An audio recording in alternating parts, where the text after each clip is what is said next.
Good day, and thank you for standing by. Welcome to the First Quarter Fiscal Year 2022 Casey's General Stores Earnings Conference Call. At this time, all participants are in a listen-only mode. After the speaker's presentation, there'll be a question-and-answer session. To ask a question during this session, you'll need to press star one on your telephone. If you require any further assistance, press star zero. I would now like to hand the conference over to your speaker today, Brian Johnson, Senior Vice President of Investor Relations and Business Development. Please go ahead. Good morning, and thank you for joining us to discuss the results from our first quarter ended July 31st, 2021. I am Brian Johnson, Senior Vice President, Investor Relations and Business Development. With me today is Darren Rebelez, President and Chief Executive Officer, and Steve Bramlage, Chief Financial Officer. Before we begin, I'll remind you that certain statements made by us during this investor call may constitute forward-looking statements within the meaning of the Private Securities Litigation Reform Act of 1995. These forward-looking statements include any statements relating to expectations for future periods, possible or assumed future results of operations, financial conditions, liquidity and related sources or needs, the company's supply chain, business and integration strategies, plans and synergies, growth opportunities, performance at our stores, and the potential effects of COVID-19. There are a number of known and unknown risks, uncertainties, and other factors that may cause our actual results to differ materially from any future results expressed or implied by those forward-looking statements, including but not limited to the integration of the Buchanan Energy acquisition, our ability to execute on our strategic plan or to realize benefits from the strategic plan, the impact and duration of COVID-19 and related governmental actions, as well as other risks, uncertainties, and factors which are described in our most recent annual report on Form 10-K and quarterly reports on Form 10-Q as filed with the SEC and available on our website. Any forward-looking statements made during this call reflect our current views as of today with respect to future events, and Casey's disclaims any intentions or obligations to update or revise forward-looking statements, whether a result of new information, future events, or otherwise. A reconciliation of non-GAAP to GAAP financial measures referenced in this call, as well as a detailed breakdown of the operating expense increase for the quarter, can be found on our website at www.casey.com under the Investor Relations link. Before I turn the call over to Darren, I'd like to point out that we changed the titles of two categories that we routinely disclose and discuss. Grocery and other merchandise has been changed to grocery and general merchandise, and prepared food and fountain has been changed to prepared food and dispensed beverage. We believe these changes provide a better description of the categories. There's been no change to the products within the categories, nor the calculation of sales and margin. With that said, I'd now like to turn the call over to Darren to discuss our first quarter results. Darren? Thanks, Brian, and good morning, everyone. We're looking forward to sharing our results in a moment, but I would like to start with the top priority for Casey's: supporting our team members and their safety in the continuing battle with COVID-19 due to the Delta variant. It's been a long 18 months, and after a summer that seemed nearly normal, our team is again experiencing COVID-19 case increases and related challenges. In spite of these obstacles, our team has performed exceptionally well and truly makes life better for our communities and guests every day. I couldn't be more proud of their resiliency and commitment to Casey's. As our guests and communities shift gears from summer and head back to school, commuting to work, and engaging in fall routines, Casey's will be here ready to serve them. The return to school is a time to come together in our communities. In August, Casey's Cash for Classrooms giving campaign raised almost $1 million thanks to our generous guests and passionate team members. These funds will support grants to local schools in our footprint. The grant applications open in October, so we look forward to hearing from our communities on what their schools need. I'd also like to provide some exciting updates with respect to our board of directors. I'm proud to share that Greg Trojan, former CEO of BJ's Restaurants, has joined the Casey's board. He brings 25 years of experience leading national restaurant, retail, and consumer products companies like Guitar Center, House of Blues Entertainment, and California Pizza Kitchen. Adding Greg to the Casey's board adds strategic expertise in areas that fuel the growth of our business, focusing on the guest, leading an exceptional restaurant caliber food service program, and being a retail leader. We look forward to leveraging Greg's unique perspective and industry expertise to support Casey's growth and success. Additionally, our board of directors recently received recognition from 50/50 Women on Boards. This organization recognizes companies where female directors hold 50% of its corporate board seats. At Casey's, we're committed to equity and diversity and are honored to be recognized and appreciate the female leaders who hold position on our board. Finally, in July, we published our inaugural Environmental, Social, and Governance, or ESG, report. I'm grateful to the entire Casey's team and our board for their support as we developed and delivered this first report. We understand the responsibility that comes with our role at the heart of the communities, and we are committed to creating long-term value for all stakeholders. We look forward to sharing our progress along the journey. Now let's discuss the quarter's results. As you see in the press release, we're off to a great start to the fiscal year. Diluted earnings per share were $3.19, just off slightly from the all-time high quarter 1 year ago. Adjusted EBITDA was $243.2 million, the highest quarterly EBITDA in company history. Sales volumes and margin improved dramatically as guest traffic began to rebound, driving an all-time high gross profit dollar quarter for the company. We also successfully completed the closing on 2 highly strategic acquisitions in the first quarter and are already seeing good performance. I'd now like to go over our results and share some of the details in each of the categories. Inside same-store sales were up 8% for the first quarter with an average margin of 40.5%. Grab-and-go items such as pizza slices, packaged beverages, and snacks were up significantly throughout the quarter as guest traffic improved. Same-store grocery and general merchandise sales were up 7%, and the average margin was 33%, compared to 32.2% for the same period a year ago. The store resets completed towards the end of last fiscal year continue to significantly benefit this category. Packaged beverages outperformed despite high comparisons during the pandemic, achieving a 2-year stacked same-store growth of 17.6%. Although alcohol sales have moderated and were about flat versus pandemic-driven buying in the prior year, they still achieved a 20.2% 2-year stacked sales growth. Gross profit margin improved due in part to our strategic sourcing efforts from our centralized procurement team. This category also benefits from our private label effort as we exited the quarter with a 4.4% penetration rate for the grocery and general merchandise category. Same-store prepared food and dispensed beverage sales were up 10.8%. The average margin for the quarter was 61% versus 59.7% from a year ago. Sales were up double digits in bakery items and dispensed beverages. Pizza slices were the star of the show, up close to 29% in the quarter. During the first quarter, same-store fuel gallons sold were up 9% with a fuel margin of 35.1 cents per gallon as Casey's continued to achieve strong fuel margins. The company took advantage of a favorable renewable fuel credit environment and sold $18.7 million in RINs.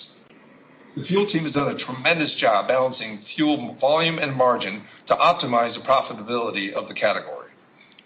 I would now like to turn the call over to Steve to go into some detail on the financial statements. Steve? Thank you, Darren, and good morning. Total revenue for the quarter was nearly $3.2 billion, an increase of $1.1 billion, or 51% from the prior year. This was primarily due to an increase of retail sales of fuel of $881 million, driven by a 21.5% increase of total gallons sold to 667.5 million gallons, as well as a 49% increase in the average retail price per gallon. The average retail price of fuel during the period was $2.95 a gallon, compared to $1.98 a year ago.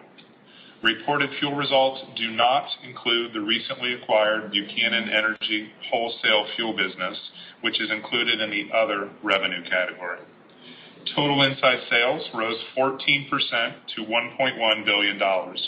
Grocery and general merchandise sales increased by $104 million to $835.5 million, an increase of 14%, and prepared food and dispensed beverage sales rose approximately $38 million to $308.4 million, also an increase of 14%.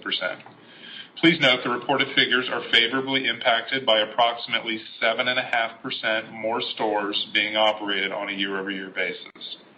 As a reminder, we define gross profit as revenue less cost of goods sold, but excluding depreciation and amortization.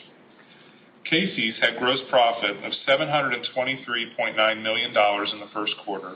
That's an increase of over $100 million from the prior year. This represents the highest quarterly gross profit in CASY's history. It is primarily attributable to higher inside gross profit of $66.3 million, or nearly 17%, as well as an increase of $24.4 million, or 11.6%, in fuel gross profit. Fuel gross profit benefited by nearly $19 million from the sale of a larger quantity of RINs than in a typical quarter. Our grocery and general merchandise gross profit increased $39.8 million, while prepared food and dispensed beverage gross profit increased $26.5 million.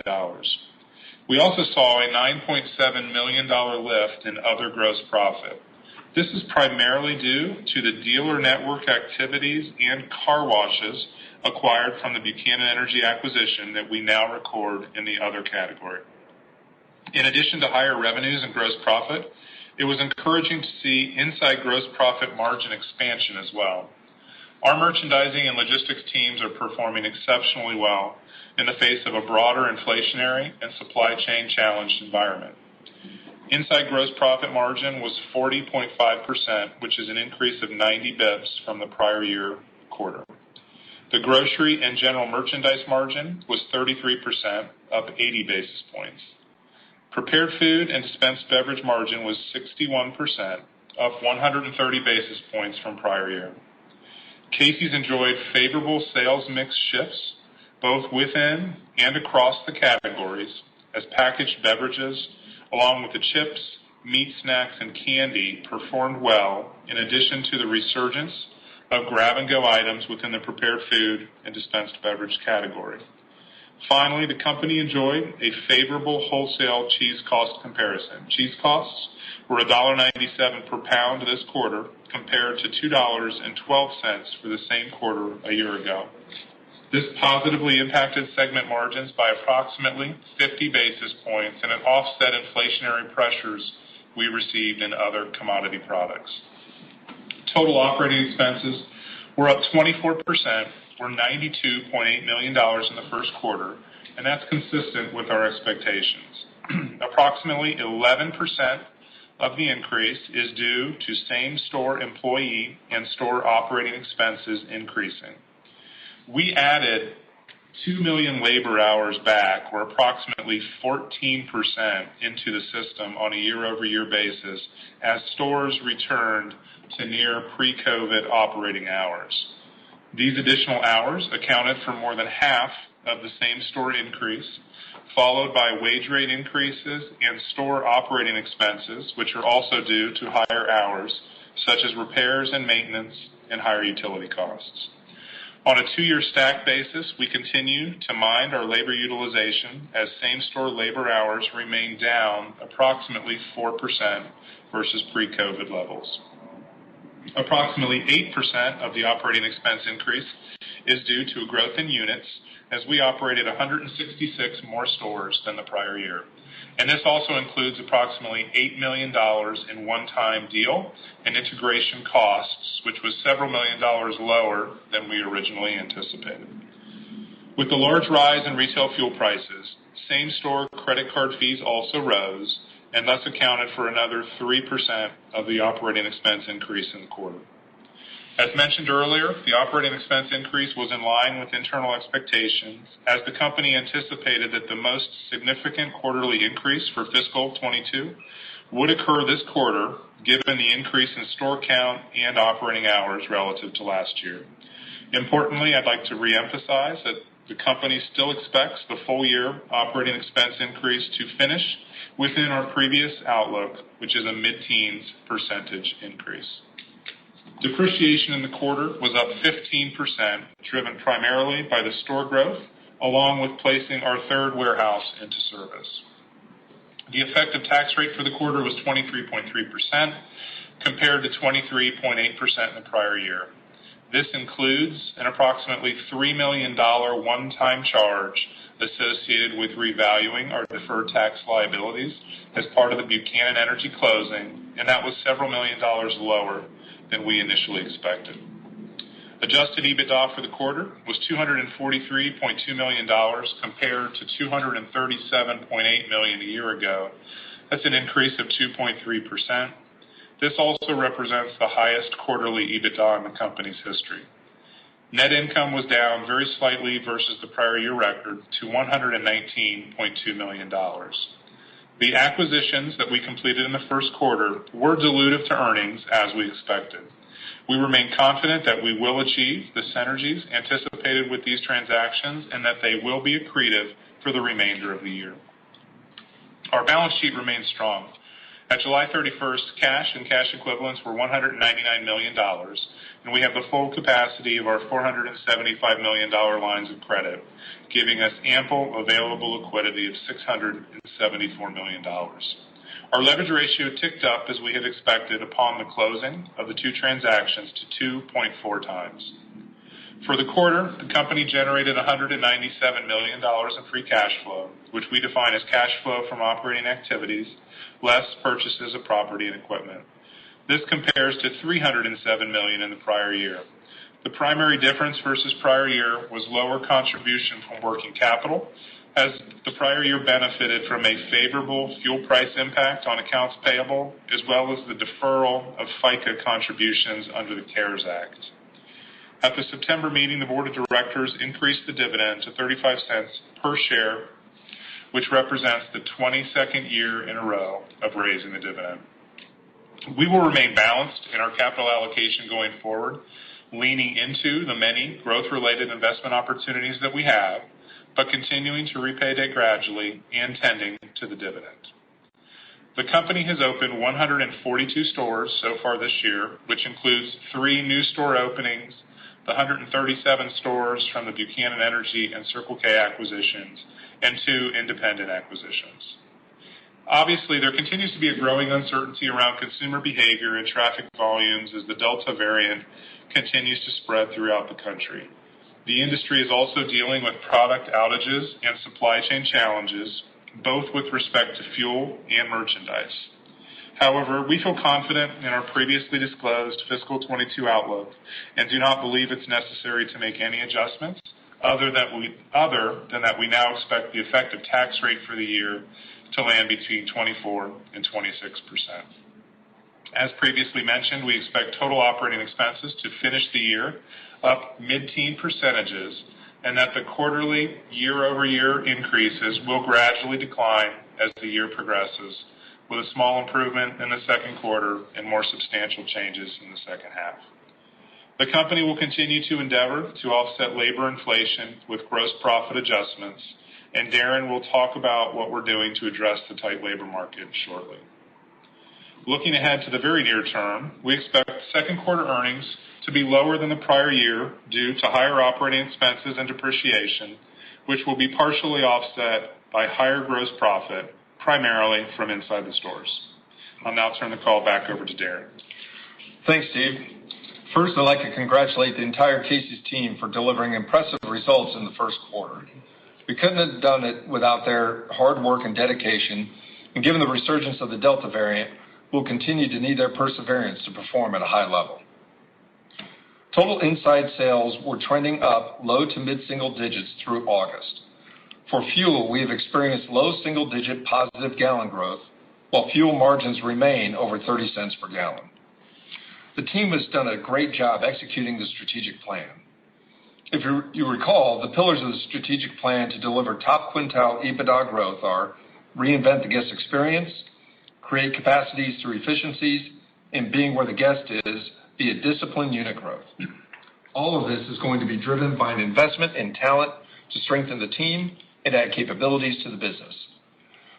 Given the inflationary pressures most retail industries are currently experiencing, I think it's appropriate to start with creating capacity through efficiencies, as it is top of mind for the team right now at Casey's. Our distribution center in Joplin, Missouri is fully functional. This will help reduce over 1.8 million miles annually from our supply chain and will enable us to keep total G&A and distribution expenses flat for the fiscal year. This has also brought about more operational flexibility as we manage through broader supply chain challenges with our vendor partners and adapt real time to keep stores stocked. Our centralized procurement team is up and running with new software that's enabling better vendor management and strategic sourcing initiatives.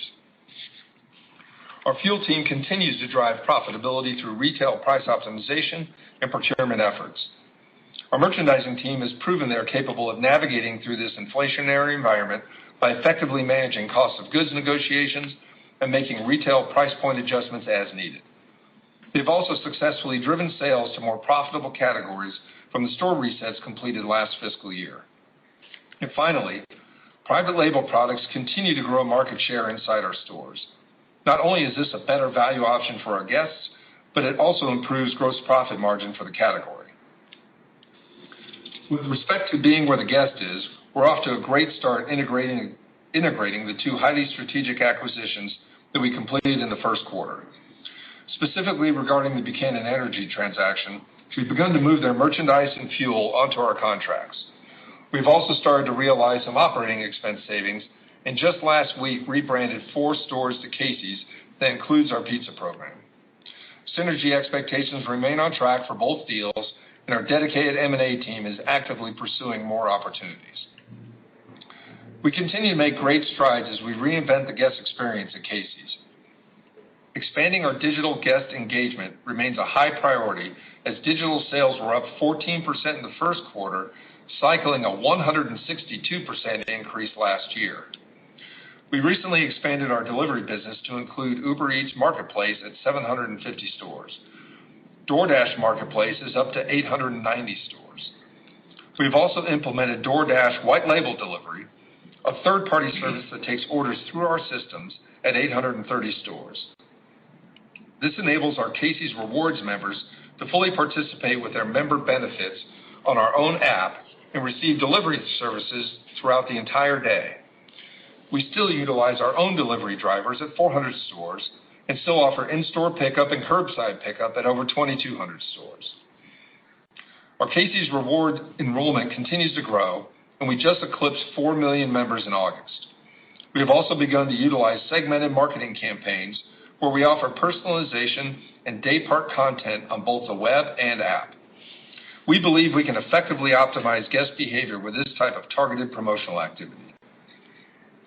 With respect to investing in our talent, the company has held several mass hiring events to address our staffing challenges and continue to offer retention and referral bonuses.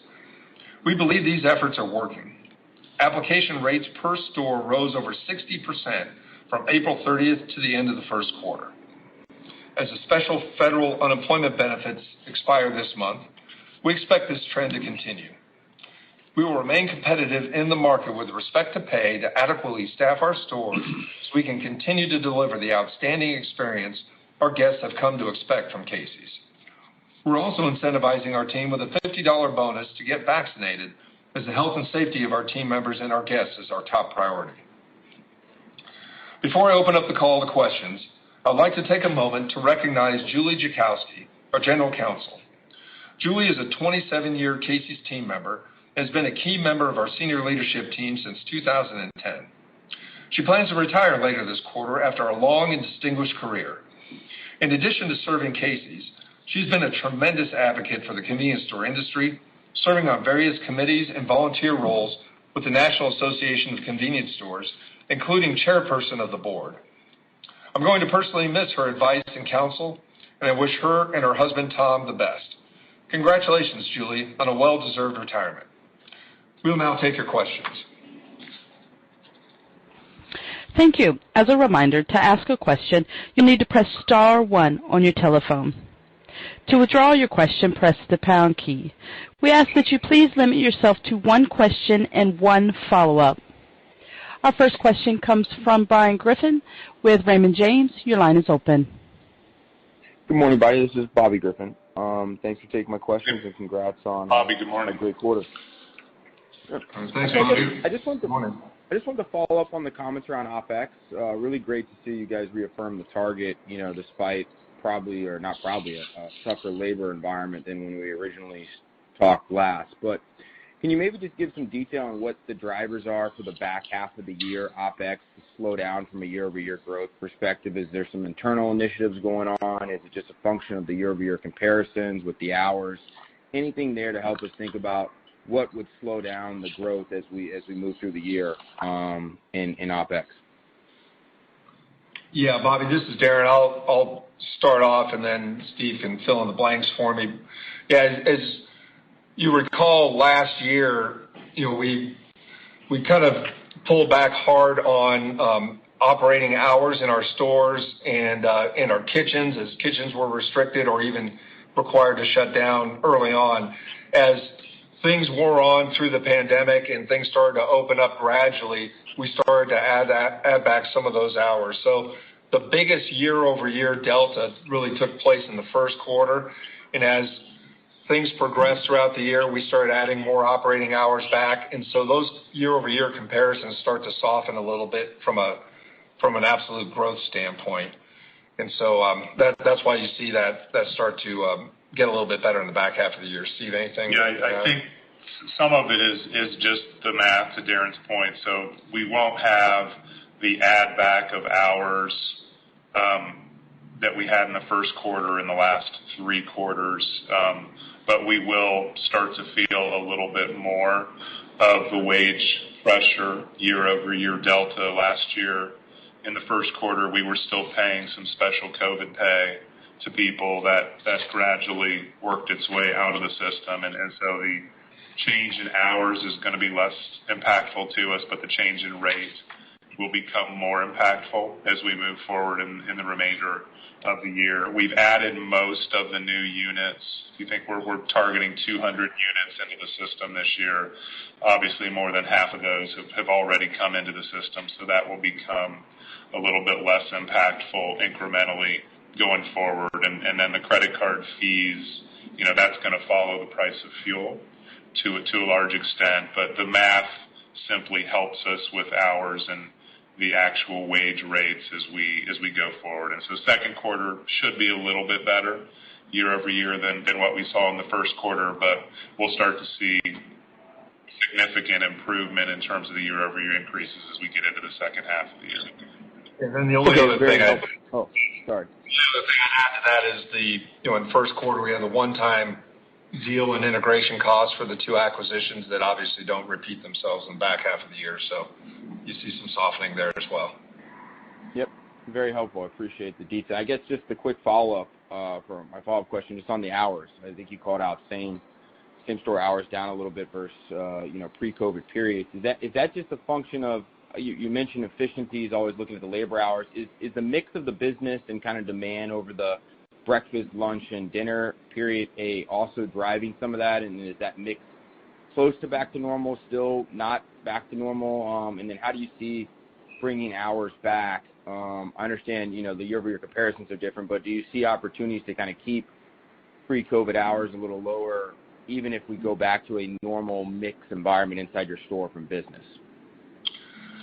Yeah, what I would say, Bobby, is that we were doing a lot of work around labor management, really pre-COVID and then throughout COVID in terms of time motion studies, standing up a new labor management tool, implementing that. So I think we were getting more efficient with the deployment of our labor hours in the base case, and then what we've got going on right now is just difficult comparisons as we cycle unusual circumstances year over year with COVID. With respect to the breakfast business, we are not all the way back to where we expect to be. I think we're going to learn a lot here in the next several weeks, post Labor Day, with school fully back in session, people going back to work or not, depending on the Delta variant. But we just announced today we've launched a new breakfast lineup and a new coffee program. So we're encouraged by the potential that program has to offer, and so hopefully we'll get back, but we're not anticipating having to significantly invest more in labor to meet that need. Thank you. I appreciate the details. Very helpful. Best of luck going forward here. Thanks, Bobby. Thank you. Our next question comes from Bienvenu with Stephens. Your line is open. Hey, thanks. Good morning, guys. Good morning. Morning, Ben. So I want to start on the prepared foods business. Obviously, we're seeing the comps come back. You talked about the improvement in slices. If I look at the margin profile of the business, it's on a recovery track for sure, but it's still below kind of where we were pre-COVID.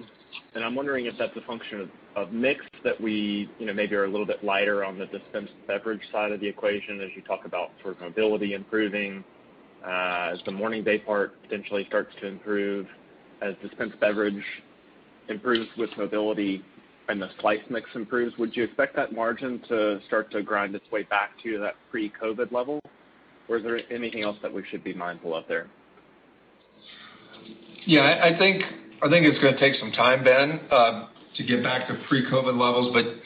But certainly, with the morning day part still under pressure, we're seeing while we're seeing better bakery and coffee sales than we were a year ago, we're still not all the way back to where we were before. And then the same applies to the other dispensed beverages, fountain and frozen. While improving over prior years, still not all the way there. And so that we're still working our way towards getting back to that margin rate. The other thing is that we have seen some inflation in some of the ingredients that we use in our prepared foods. So while we've been able to mitigate that to a certain extent through our cheese lock or through pricing, we have seen inflation in a lot of the other ingredients and toppings for our various food products, which has put a little pressure on those margins. Yeah, okay, that makes sense. And then you noted that you sold some additional RINs this quarter. It doesn't look like it was a huge amount, but it's tough to tell with specificity. I'm curious if you could offer any color on what the kind of surplus balance of RINs is that you're carrying forward, and maybe not when you expect to sell them, but just give us some sense of what's remaining out there so we can think about appropriately modeling fuel margins. Yeah, I'll take that, Ben. So we carried over a little more than 4 million physical RINs from the fourth quarter into the first quarter of this year that, normal course, we probably historically would have sold those RINs in the fourth quarter. Those had a value at average prices in the fourth quarter, roughly $5 million. So we kind of carried that $5 million of value into the first quarter. When we did sell those, we have completely sold all of those in the first quarter. Market prices had continued to go up, so we realized somewhere in the neighborhood of $7 or $8 million of value from those 4 million plus of RINs. I would tell you we're pretty much caught up in terms of being balanced with the bank. I don't anticipate that we did not carry anything forward of note from 1Q into 2Q. I don't think we have any plans currently to carry anything forward. And so I would expect we'll sell, whatever we generate. And so that's a function, obviously, of the type of fuel that we end up selling and whether we splash blend it or not. But I wouldn't expect the carryover to impact RIN monetization going forward. I think this was a one-off event, just given the circumstances of what was happening with prices at that point in time. Okay, very helpful. Thanks very much. Thank you. Our next question comes from Bania Herzog with Goldman Sachs. Your line is open. Good morning. Hi, Bania. Good morning, Bania. Buc-ee's. I was just hoping for a little more color on the integration process. It sounds like it's been going well so far, and you mentioned like synergies, are on track, but maybe you could highlight a few of these synergies and where you might, have more upside than you thought previously, now that you guys have had more time to analyze the business. Then as we look forward, do you have a better sense yet of the upside potential to, Buc-ee's margins? I'm thinking about food, grocery, or even fuel, and the timing of that as you start to layer in some of your capabilities. Thanks. Yeah, Bonnie. Like I mentioned in my opening remarks, we feel really good about the integration process so far, and this is a little more complex because this was a stock deal, so we have the entire G&A infrastructure of the company, and we're still very early days. We've only had it about 90 days at this point, so the process is working according to plan. We have started to wind down some of the operations in their office. Part of what we acquired there was a small distribution center that they have, and we're starting to wind down those operations and expect to be out of that by the end of the year. We are in the process of converting stores over to Casey's from Buc-ee's, and we've got the first 4 open and operating, and we're seeing encouraging results there, but obviously very early days. I would say probably from an upside perspective, there's probably a couple of areas that we feel good about. One is on fuel and fuel margins. We've really seen an uptick in the fuel margins in that business, particularly in the Illinois stores versus what we had originally anticipated, so that's been a positive upside. We also have a reverse synergy opportunity with car wash. They really put a lot of focus and emphasis on their car wash business, which is something that we've been getting into, but frankly haven't done a great job of. And so we've been able to take some of their folks that are experts in that area and help us apply some best practices. So we think there's some upside there. We're not really changing any of our modeling expectations from this. I think it'd be a little bit too premature to do that, but suffice it to say we're encouraged with what we've experienced so far, and we're confident this is going to work out according to plan. Okay, appreciate that color. Thank you. Thanks. We have a question from Kelly Bania with BMO Capital. Your line is open. Hi, good morning. Thanks for taking our questions. Good morning, Kelly. Good morning. Wondering if you could talk a little bit more about the breakfast, the new breakfast line, maybe just kind of walk us through some of the potential math there, and what does breakfast account for today in terms of that day part of within prepared foods, and where do you think this could go over time, and just any impacts to margins or your labor model from this initiative? Yeah, Kelly, we're really excited about the breakfast launch.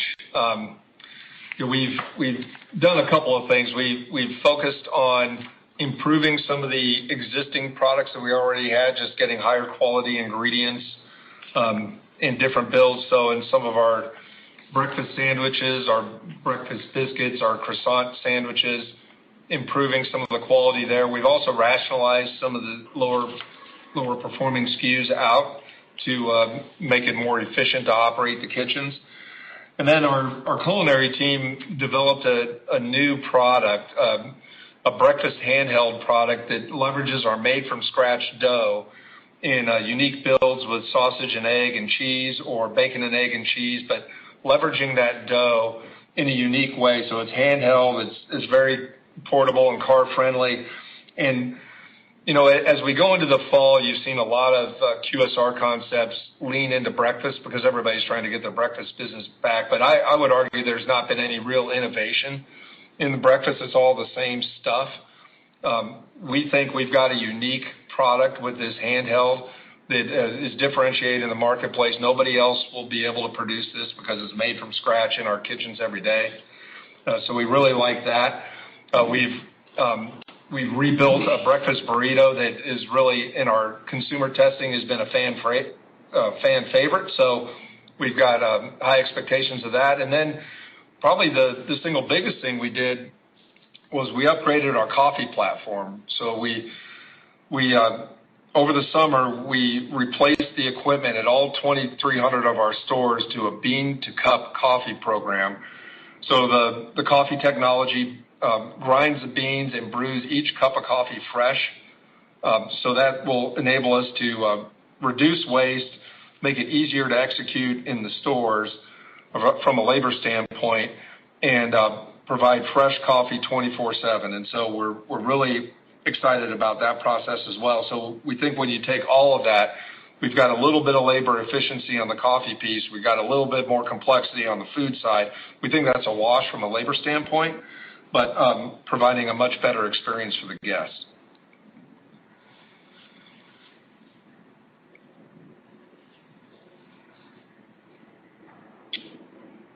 I think we lost Kelly. Did we lose you, Kelly? Sorry. Just following up on that, as you think about your guidance for the year for mid-single-digit comps, are you baking in any contribution from this new initiative? And just if you could elaborate, I think you commented on the low single-digit through August. Is that in line? It sounds like it's in line with your expectations.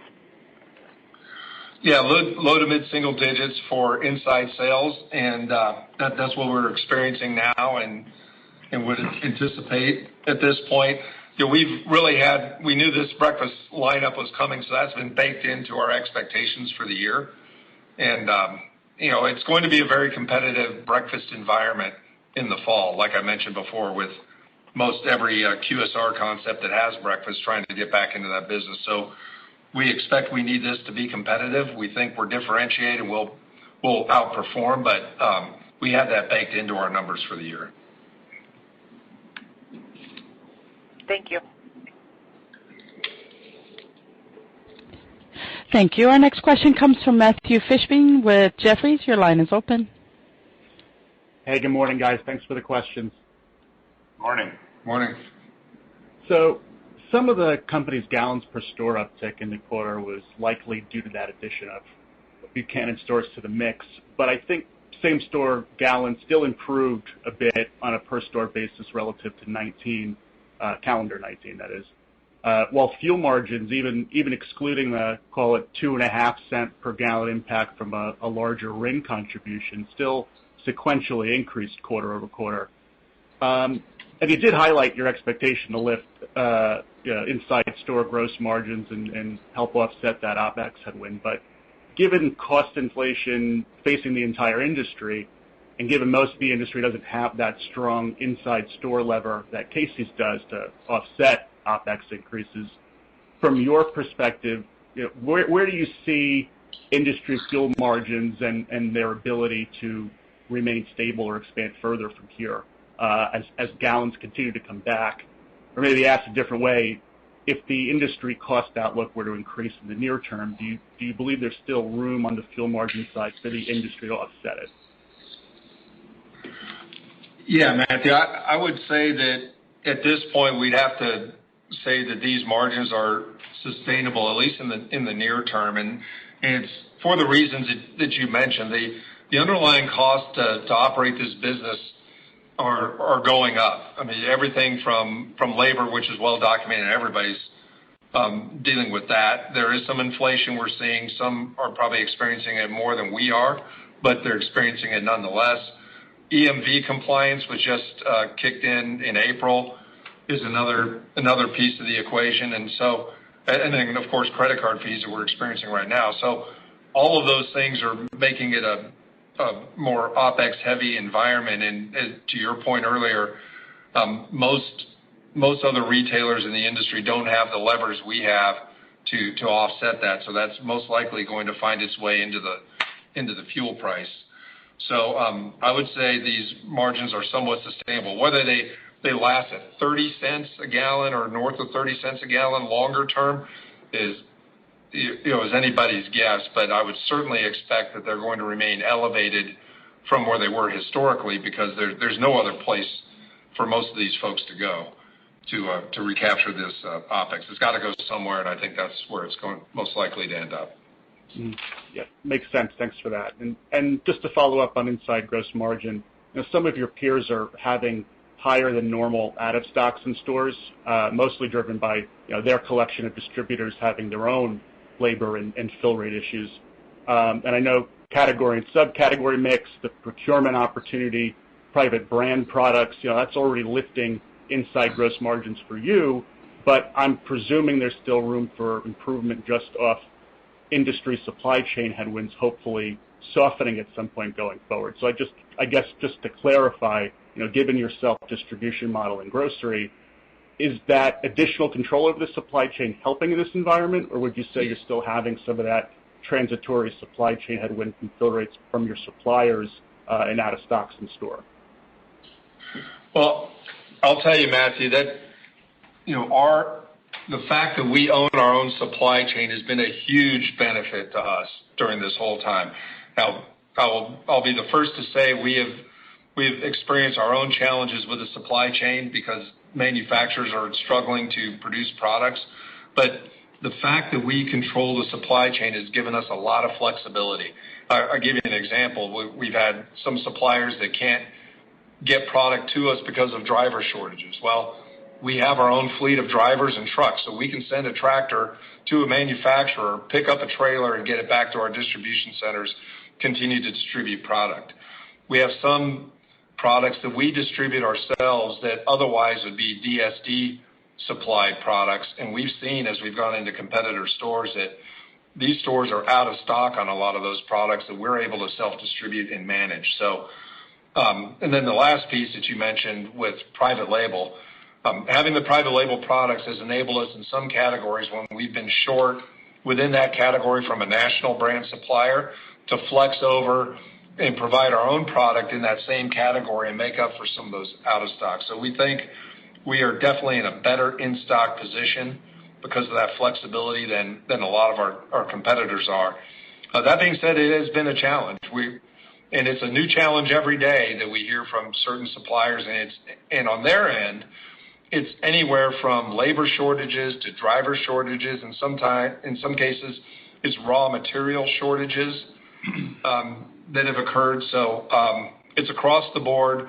But like I said, I like our spot of having positive control over the supply chain, being able to flex and adjust to keep our stores in stock. Awesome. Thank you very much. We have a question from Chuck Cerankosky with Northcoast Research. Your line is open. Good morning, everyone. Great quarter. Got a question about the pizza business. You mentioned that there's a resurgence in the single slice business. How does that coordinate with the whole pie business? Is the latter dropping off, or have you held on to that? Can you sort of talk about the financial impact as those parts of the pizza business move around? Yeah, Chuck, the slice business has definitely come back. You're up about 29% year over year in slices, but the whole pizza business and the slice business really don't compete much with each other. The slice business is primarily a morning and afternoon day parts of breakfast and lunch day part occasion. As you get more into the evening time and dinner, that's when we shift over to the whole pie business. So they really kind of complement each other more than conflict with each other. Now, that being said, our whole pie business has softened a little bit versus prior year. Obviously, when everything was shut down, the whole pie business really surged. But on a 2-year stack basis, we're up double digits in whole pie. So we feel like we've held on to a lot of that incremental growth that we experienced during the height of the pandemic, but we gave a little bit back. But overall, we're really happy with where the pizza business is right now, and it's continuing to grow. All right, thank you. That's very helpful. Our next question comes from Anthony Lebiedzinski from Sidoti & Company. Your line is open. Yes, good morning, and thank you for taking the question. So in terms of the procurement initiatives, how far along are you with that process, or maybe kind of in baseball terms, can you give us a sense as to what inning are you in now? I just wanted to get a sense as to the opportunity that you have in front of you. Yeah, I'll start with that, Anthony. I mean, we're early innings for sure with our strategic sourcing initiatives generally. It probably varies a little bit by category, so we obviously we're working on multiple facets here. Some of it for sure is supply, the existing supply agreements that were already in place that we need to kind of age through. Normal course for many of our suppliers, we had more I think, historical informal relationships that probably weren't as legally binding as you might expect for an organization of our size. And so we are working through most of those. I think on the grocery business, we've had a lot of success over the last year renegotiating and entering into favorable supply contracts with a lot of our CPG and DSD suppliers, and I think we're seeing that for sure in the margin improvement in that category, where we don't talk much about inflation pressure in that category, and that's a function of the procurement progress that we've made. On the prepared food side, there is less currently under renegotiated long-term contract. That's where most of our focus is right now. If you think of the commodity suppliers, everything from cheese to proteins, a lot of emphasis on that. I would expect by the end of the year we will have made quite a bit of progress, not only in locking up longer-term agreements, but also making sure we have less dependency on single-source suppliers than we do today in certain categories. And given Darren's earlier comment just around supply chain challenges, I think we all would feel better with a little more redundancy in certain aspects of our supply chain. And then finally, on the indirect side, things like construction, et cetera, where we spend quite a bit of capital dollars. We've put in some new systems that we referenced earlier that will enable us to be, I think, much more formal in creating competitive scenarios for future capital spending that will continue to, I think, yield fruit for a while. So we've got a long way to go, and I would expect all of those to contribute positively to the margin improvement opportunities that we talk about over the next several years.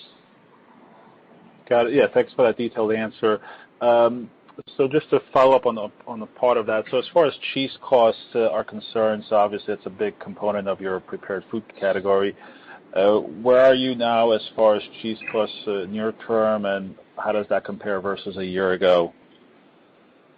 We've got about half of our second quarter requirements locked in. If you look at the spot curve today, I would tell you we anticipated cheese cost impact in the second quarter to be comparable to what we had in the first quarter. So we had, I think it's about an 8% decline in the commodity cost in the first quarter. I think we're looking at something similar to that in the second quarter. We are not locked beyond the second quarter. We'll continue to watch the market and try to be, opportunistic around that. But I think second quarter will be a tailwind, and the spot prices today would have us have a little bit of headwind cost at the moment in the second half of the year, but it currently would not be significant.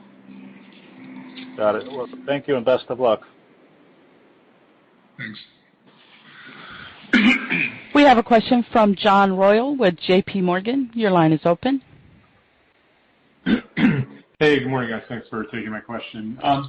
Is there anything you could share on the pro forma year-over-year performance of the Buchanan assets this quarter? Any major differences to point out between legacy Casey's and the acquisition? We see all the Casey's numbers buried in the same store metrics, but anything you could share on Buchanan itself, since it's not evident in the GAAP numbers, would be helpful. Maybe I'll just start. I mean, obviously we didn't own the assets for the entire quarter, so the comp is a little bit challenging if you're just looking at it. I would say, generally speaking, to Darren's earlier comments, I think we're about where we thought we would be. I think at the highest level, we spent a little bit less in terms of kind of closing integration-related costs than we had thought we were going to, which helped us a little bit. We had a lower tax charge just once we went through all of the numbers than we thought, so I think we'll spend a little bit less up front for sure. They are, as a business, dealing with the same kind of dynamics we are. Their fuel profitability is higher than what we had originally expected it to be, which is consistent with obviously what people are seeing overall in the industry. But we feel good about it being a net contributor, about $45 million of EBITDA to us in this fiscal year. By the time the dust settles there, that will include some synergy capture, as Darren referenced, starting in the second quarter. I think we'll start with G&A and fuel, and as construction progresses, we'll start to see some inside the store realization there. But most of that, in fairness, will probably be in the following fiscal year. Great, thank you. And then second one's just a little more housekeeping. But can you talk about the cadence of CapEx and new build activity? I know 1Q was pretty light, which I think is pretty typical historically when you look back at historical years. But in this case, it's under 10% of the full year guide. So you could just talk about kind of the cadence of new build activity and how you expect it to progress through the rest of the year. That would be helpful. Thanks. Yeah, 1Q was light for sure. I think 2Q will also be light. We're going to spend most of our time in the second quarter working on integrating the acquisitions, remodels, et cetera. I don't think we'll have a significant number of new to industry builds come up in the second quarter, so it will be back-end loaded, and we're somewhat dependent on making sure we successfully manage through supply chain challenges on the construction side, right? Getting pieces of equipment in is not any easier than stocking the warehouses for goods for resale. So it will be a back-end loaded schedule, and most of the new units that we will end up building will come up in the second half of the year. Great. Thank you very much. Thank you. We have a question from Krisztina Katai with Deutsche Bank. Your line is open. Hi, good morning, and congrats on a great quarter. You maintained your mid-single-digit inside sales store guidance for the year, but I was wondering if maybe you could parse out just at a higher level how you're thinking about performance at grocery versus prepared foods, now that we're a quarter and a little over a month into the year. And from a consumer behavior perspective, with the spread of Delta, but kids going back into school, what are you seeing in terms of, store traffic and conversion trends, really going back to your stores? Yeah, Krisztina, with respect to traffic, I think it's a little bit early to tell with the back to school. We've kind of been back to school for a few days in most of our geography, and that was a holiday week, and now we're just coming back. So I would say yesterday was probably our first fully back to school day. So we're anticipating that our traffic will improve, but we got to get a couple more days into it before we have a real sense. I think the wild card on traffic to a certain extent is people returning to work. And I think a couple months ago, pre the Delta variant really getting some momentum, I think most companies were planning on returning back to work after Labor Day, and a lot of those companies have sort of pushed those plans a month or two. In some cases, have pushed all the way to the end of the calendar year. So we're just going to have to see how that progresses, with the Delta variant and how we do that. All that being said, we expect to continue some momentum with the grocery category, but we will be cycling over the store resets here substantially in third and fourth quarter. So that those comps will probably soften, and then we'll continue to pick up some momentum on prepared food and dispensed beverages as those traffic patterns start to return to normal. So I would say grocery probably softening in the back half, prepared food maybe accelerating a bit. Steve, any? Yeah, no, I think the math is going to be, but grocery will be below prepared food for the rest of the year, and that's just a function of the math, right, with what we're lapping from the prior year. Right, that's great. And I just wanted to, follow up about, how you're positioning your business going forward, now that we're more out and about, getting vaccinated, how do you plan on really holding on to some of the new customers that you have acquired, how you're thinking about layering in the loyalty program, potentially in a more personalized way, and promotions to drive engagement and traffic back to the stores, even as, people still continue to work from home? Yeah, well, we're definitely going to leverage our investment in the rewards program and our digital technology. And if you think about how we've been marketing so far from a digital standpoint, we have a kind of a blended strategy. We use a curation, which is where we market to one message to a broad swath of people, to the majority of guests. And that's about 55% of what we do today. About 30% of what we do is segmentation, where we get different cohorts of guests, and we have a specific promotional message to those guests. And then about 15% of it today is individualized, where we tailor the message to an individual consumer based on what we anticipate their behavior to be. As we move throughout this year, we're going to shift that mix. So by the end of the year, we expect about 60% of our digital activity will be individualized to each consumer.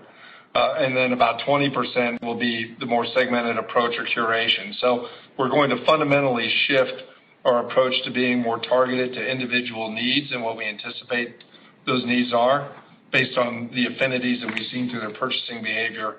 And so we would expect that would have a positive impact and make that experience more sticky and more attractive to the guests moving forward. That's great. Thank you very much. Thank you. Our next question comes from Brian McNamara with Berenberg Capital. Your line is open. Good morning. Thank you for squeezing me in here. You exited the quarter with private label representing, 4.4% of your grocery and general merchandise sales. Where do you see that penetration landing this fiscal year and over the medium term? And are new stores and acquired stores starting with a higher private brand penetration relative to the rest of the fleet? Thanks. Yeah, Brian, you're right. The private label exited August with 4.4% penetration rate. Our goal for the year is 5.25%. So we expect to continue that migration. And then over time, we expect to get to 10%, but that's going to be a multi-year exercise. We've already launched 209 private label products since we've launched the program, and we have another 60 products in the pipeline that will be launching between now and the third quarter. So we feel confident in getting to that level of penetration. In the new stores, I'm not sure that we're seeing any significant difference between new stores and existing stores. The acquisition stores, it's very early stages. We'll bring in those products as we convert those stores to CASY, so very early days on those. But I would anticipate that they would reach the same mix as our more traditional stores. Great. And then just a quick follow-up. Do fuel margins, ex-RINs, they're still pretty high. Do they continue to influence the M&A environment, or are potential targets more willing to sell than they have been during this elevated fuel margin environment, given potential capital gains tax treatment changing? Thanks. Yeah, I think you hit it. You hit the nail on the head. I think it's less about the fuel margins right now, more about just the underlying costs and complexity of operating the business today, particularly in this environment with COVID. And then compounding that is the potential of the capital gains tax changes, and I know they're talking about that as we speak. And so we are seeing increased level of deal flow, and so we're looking at other opportunities, but we expect that that's going to be a catalyst in the near term for increased M&A activity.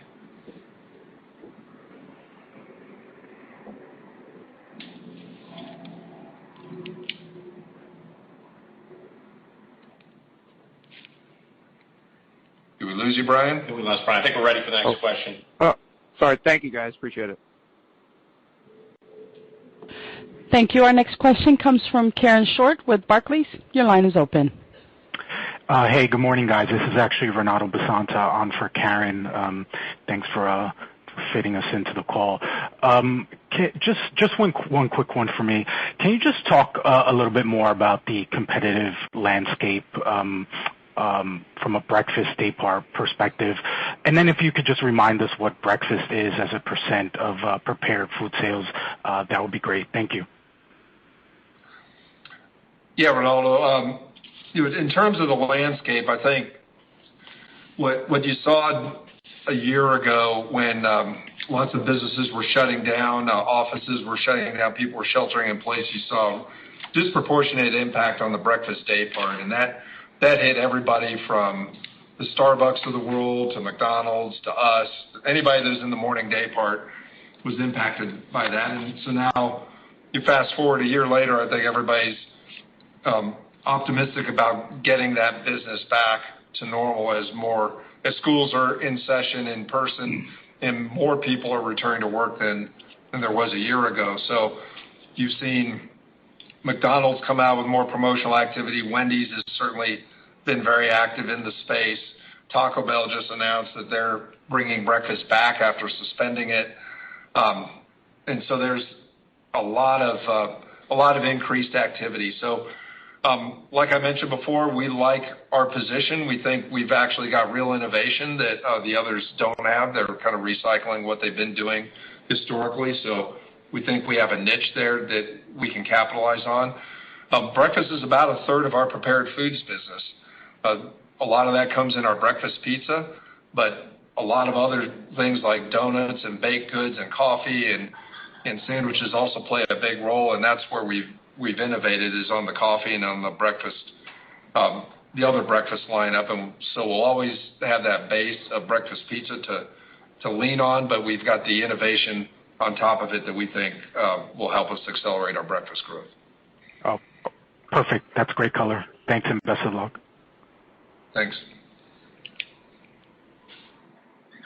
Thank you. And there's no other questions in the queue. I'd like to turn the call back to Darren Rebelez for closing remarks. All right. Thank you for taking the time today to join us on the call. I'd also like to thank our team members one more time for their efforts this quarter. We're off to a great start to fiscal 22, and we'll continue to be nimble as we navigate through the recent Delta variant resurgence. Fortunately, we've demonstrated our ability to deliver results on our long-term strategic plan in both normal times and during a global pandemic, and I'm confident we'll continue to drive shareholder value. So thank you, and have a great day. This concludes today's conference call. Thank you for participating. You may now disconnect.